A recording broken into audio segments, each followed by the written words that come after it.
I now give the floor to Her Excellency Penny Wong, Minister for Foreign Affairs of Australia.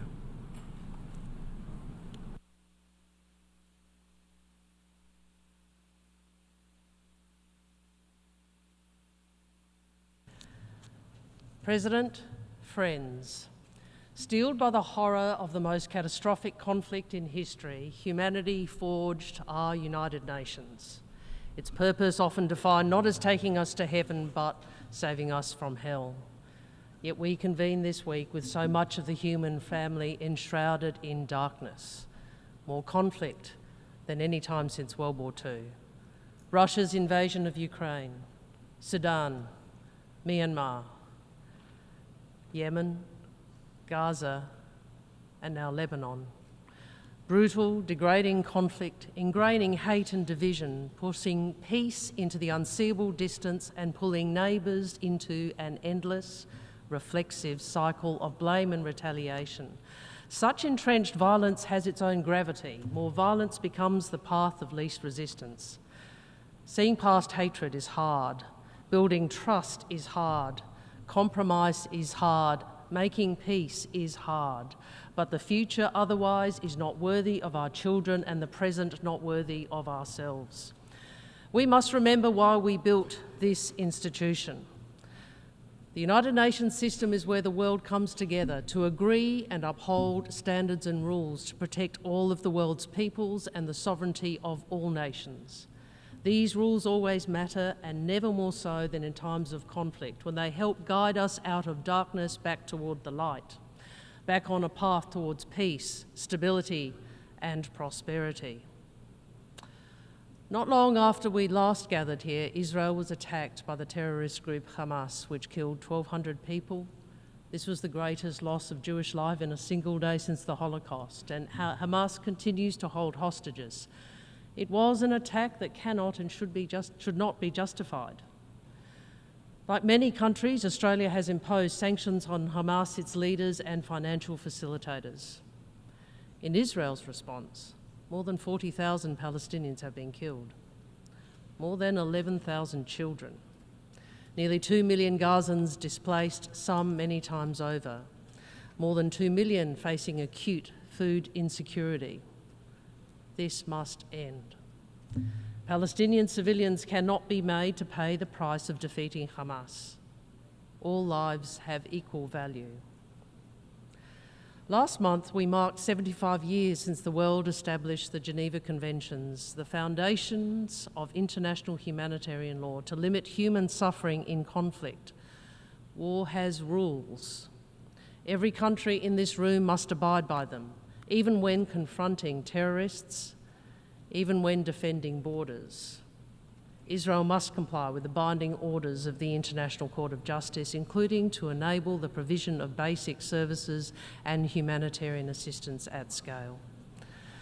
Australia shares the frustration of the great majority of countries more than 77 years since this General Assembly adopted Resolution 181, a plan for 2 states side by side, one Jewish, one Palestinian.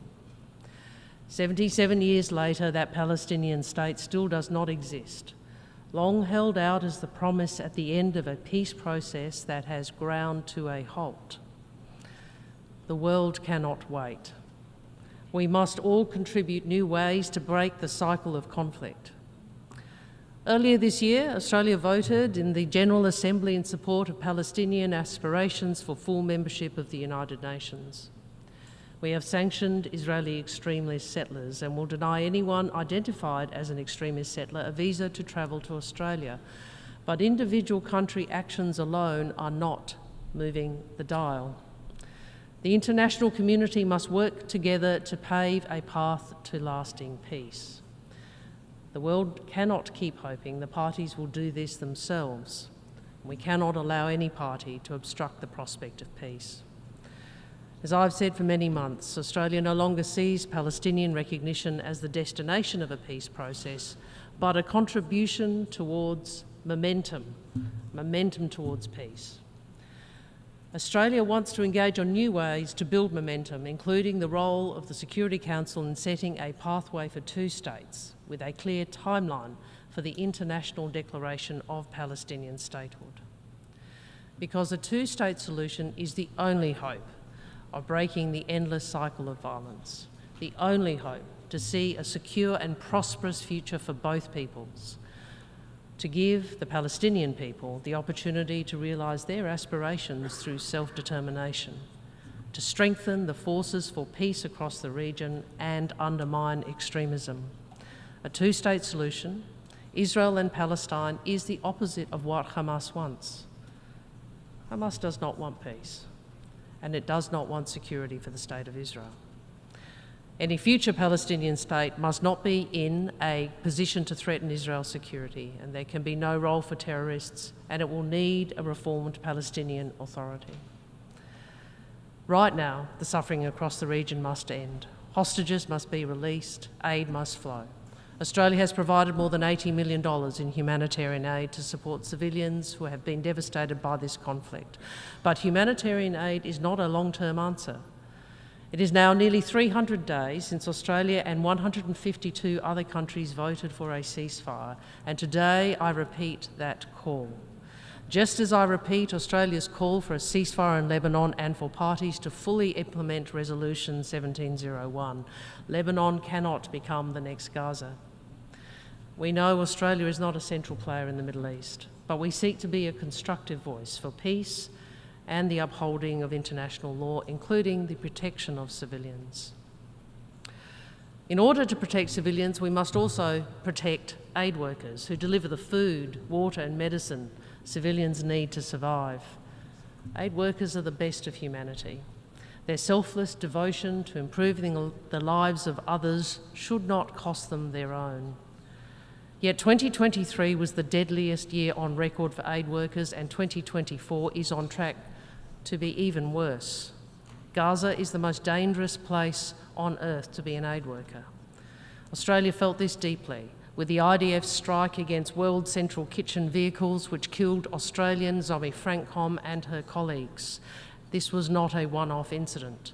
More than 300 aid workers have been killed since the start of the conflict. This week, Australia has convened a group of ministers to pursue a new declaration for the protection of humanitarian personnel. This declaration will be developed over the coming months to demonstrate the unity of the international community's commitment to protect aid workers and to channel that commitment into action in Gaza, in Sudan, in Ukraine, and in all current and future conflicts. All countries will be invited to join the declaration, and I want to thank my fellow ministers from Brazil, Colombia, Indonesia, Japan, Jordan, Sierra Leone, Switzerland, and the United Kingdom, and the humanitarian leaders who have partnered with us in this.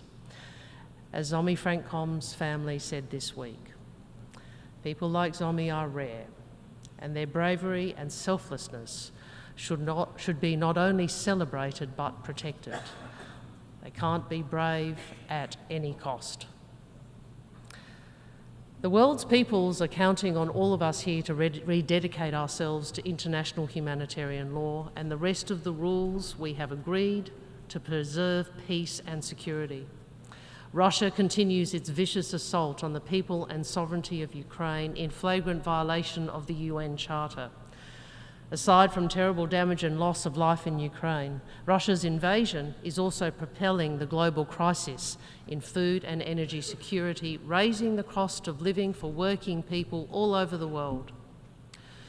This year, we saw Russia end the mandate of the Security Council's panel of experts on the DPRK after 14 years of unanimous support.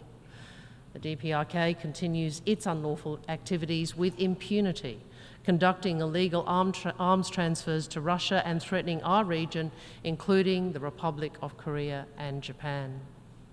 And we are concerned that Russia is sharing nuclear and space information and technology with Iran.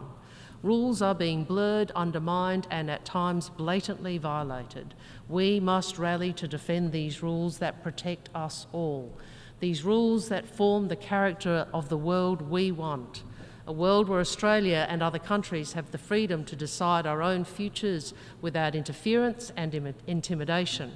A world where we can find collective solutions to our toughest problems. These problems are evolving and changing. but the commitment of some states to the rules underpinning the international system has not evolved for the better. Whether cyber attacks, interference, disinformation or economic coercion, some states circumvent the rules, putting further out of reach collective approaches to counter new and emerging threats. Pressing challenges like climate change, technology, poverty, reform of financial architecture and increasingly necessary peace-building work. We need reform of the UN system to better serve us all. But reform cannot become a means for disruptors to dismantle protections for smaller countries. No state should pretend the rules don't apply to them. Ignoring international rulings, using might over multilateralism, ruling by power alone, not by law, favouring impunity rather than facing accountability, forcing outcomes by economic coercion or military muscle rather than on the level playing field we have established so carefully. We see some states trying to set us against each other when the challenges demand that we come together, that we stand together in support of the security, prosperity and sovereignty of all countries. Australia has a different vision for the world, one where no country dominates and no country is dominated. When disputes inevitably arise, we insist those differences are managed through dialogue and according to the rules, not simply by force or raw power. It's why we have consistently pressed China on peace and stability in the South China Sea and Taiwan Strait, and why we have welcomed the resumption of leader and military level dialogue between the United States and China. Some countries may dismiss the rules as a Western construct. Well, our Asia-Pacific region tells a different story. Take the agreement between Vietnam and Indonesia to delimit their exclusive economic zone after 12 years of negotiations, an example of how long-standing maritime disputes can be resolved in accordance with international law. Take Vanuatu's landmark International Court of Justice initiative on climate change, or Fiji and Solomon Islands maritime boundary agreements. Take the Bay of Bengal arbitration, where states peacefully resolved long-standing and sensitive claims under UNCLOS, the UN Convention on the Law of the Sea. Or Australia and Timor-Leste, initiating the first ever compulsory conciliation under UNCLOS, leading to the resolution of our maritime boundary dispute. We see it in the Philippines' decision to go to the arbitral tribunal constituted under the UNCLOS and its unanimous clear ruling in the South China Sea arbitration between the Philippines and China, which is final and binding on the parties. These cases in our region illustrate how international law has been built, defended, and promoted by small and medium countries from different traditions. The countries of our region have embedded the rules that serve us all, and we make an ongoing contribution to maintaining and promoting them. And together we want to pursue peaceful ways to resolve disputes. We know this doesn't happen on its own. All of us help make it happen. Australia is doing this by being active, by exercising agency, and by contributing our efforts to the balance of power in our region and in the world. Our candidacy for a non-permanent seat on the Security Council for the term 29 to 30 reflects our deep commitment to contributing to international peace and security. The Security Council is a foundation of our collective peace and security, but we must reform it. Australia wants greater permanent and non-permanent representation for Africa, Latin America, the Caribbean, and Asia Pacific. This body must represent the world as it is in the 21st century. We must also reform the peace-building and conflict prevention architecture. It's not working. That will be the focus of our coming term on the Peace-Building Commission. We will support national prevention strategies in our term, essential for local peace building, and we are providing additional resources and staff to the PBC's support and secretariat bodies. We will increase our voluntary contribution to the UN Peacebuilding Fund to $15 million a year, because we are committed to doing all we can to de-escalate and prevent conflict. We do this by responding when we or our neighbours are coerced or have sovereignty threatened. We do this by supporting our region's security, as we did at the Pacific Islands Forum this month when we stood side by side with Pacific leaders to announce a Pacific-led, Australia-backed Pacific policing initiative. We do this by backing the call of Fiji's president for a cessation of ballistic missile testing in the Pacific. We do this by combining reassurance and deterrence, by working with our friends and partners openly and transparently, so no potential aggressor thinks the pursuit of conflict is worth the risk. But there is so much more to do. Friends, for peace to be truly durable, it must be built by and for all of society, including women. Yet here in the world's premier peace forum, only about 1 in 10 speakers at this dais so far this week have been women. Gender equality is a primary predictor of peace, even more so than a state's wealth or political system.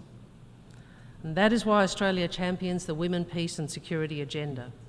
We support initiatives we know are working, like the Southeast Asia Women Peace Mediators, who link stakeholders to enhance the potential for constructive dialogue, like the Pacific Women Mediators Network, a locally led, vibrant, inclusive platform to support women's political leadership.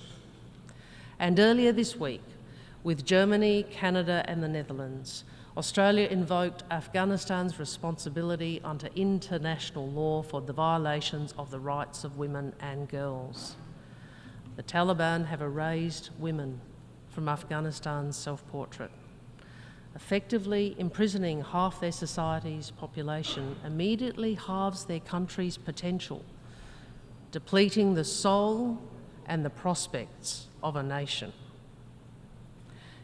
Any country that wants to develop fully must encourage the full participation of all its people.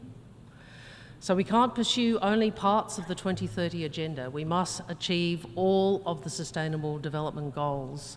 And yet, with just over 5 years to 2030, over a third of the SDGs are stalled or regressing, and finance targets are not being met. In times of scarcity, we need every development dollar to count. And this is why we need to strengthen the global financial architecture. And this is why Australia is backing the multidimensional vulnerability index and the Bridgetown initiative. This is why Australia is championing reforms that make the MDBs more responsive to global shocks and build sustainability and resilience, particularly in the smallest and most vulnerable countries. This year, Australia committed 492 million Australian dollars to the Asian Development Fund, working with Japan to unlock a record $5 billion in new assistance to the region's most vulnerable countries over the next decade. Financial pressures are further strained by the trend of trade being used as a point of leverage rather than an opportunity, as economic interdependence is misused for political and strategic ends. Nearly every country in this room depends on open trade with transparent and predictable rules. So we must keep working together to uphold these trade rules that underpin our economic growth and the livelihoods of our peoples. Of course, it's not just finance and unfair trade arrangements that threaten development. Climate change is causing more disasters, reversing years of development gains overnight. Extreme weather threatens food and water security with grave implications for global stability. Australia is acting at home, enshrining our ambitious emissions reductions targets into legislation, 43% by 2030, net zero by 2050. We are transforming our economy.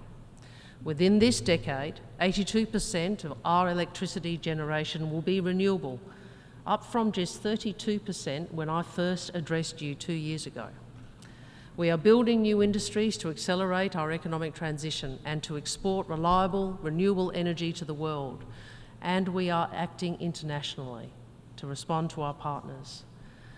By the end of 2025, Australia will offer climate-resilient debt clauses in our sovereign loans. And the groundbreaking Australia-Tuvalu-Fallipili Union Treaty entered into force on the 28th of August.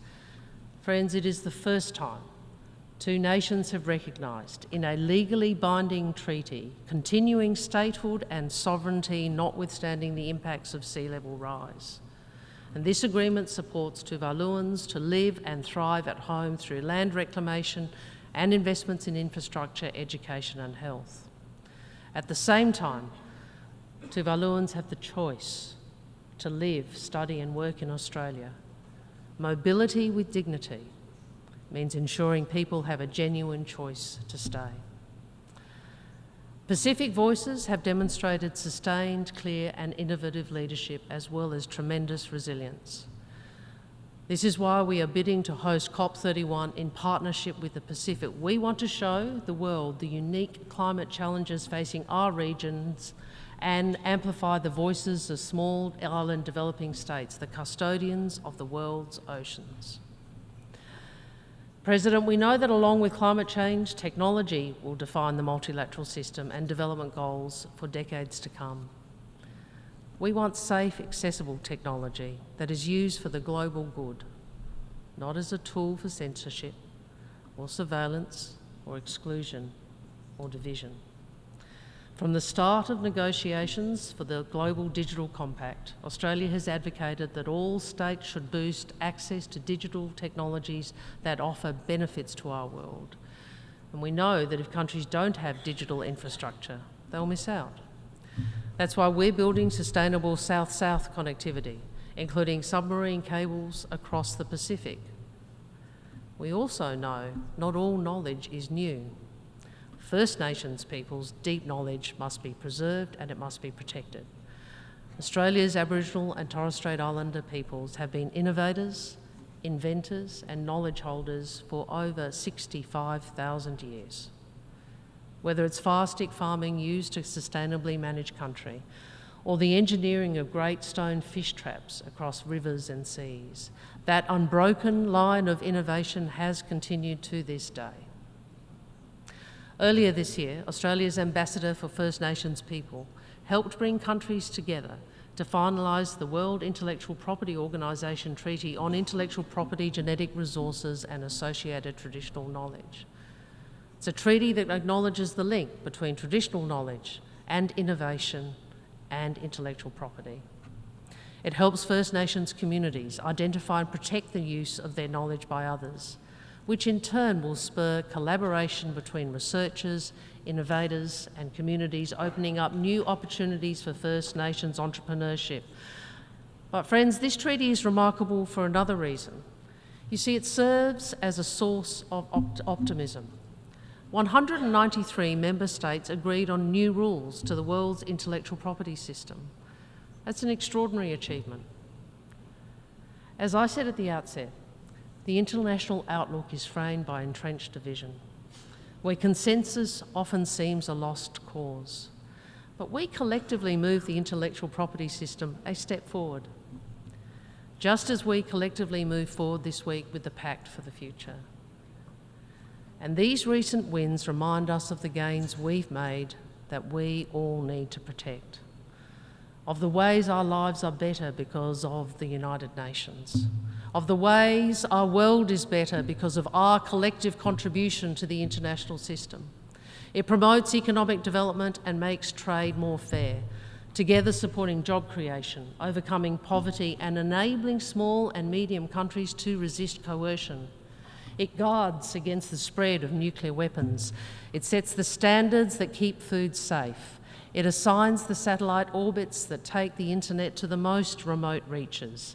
It sets the standards that keep 120,000 flights and 12 million passengers safely in the sky every day. It is resolving and preventing conflicts in 53 peacekeeping and political missions.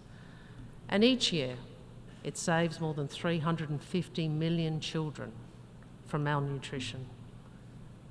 And most of all, let us always remember this. We are collectively descended from people who lived in a harsher, more dangerous world, who built this UN system to confine horrors of the past to history and to give us all a better life. We have no option and we have no excuse but to find a way through our challenges today, immense and intractable as they are. we must work together. We must drive change where it is needed transparently, together. We must drive change to include all the world's peoples, to deploy the collective agency this forum provides so we combat climate change, poverty and coercion, so we negotiate peace. President, friends, we must not allow others to divide us for their own gain, to dilute the protections that are inherent in the UN Charter, that are codified in the Geneva Conventions. Rather, we have to reinforce those protections in the interest of all states and civilians. That is what Australia is for. A peaceful, stable, prosperous world for all, where sovereignty is respected and where civilians are protected. I thank you.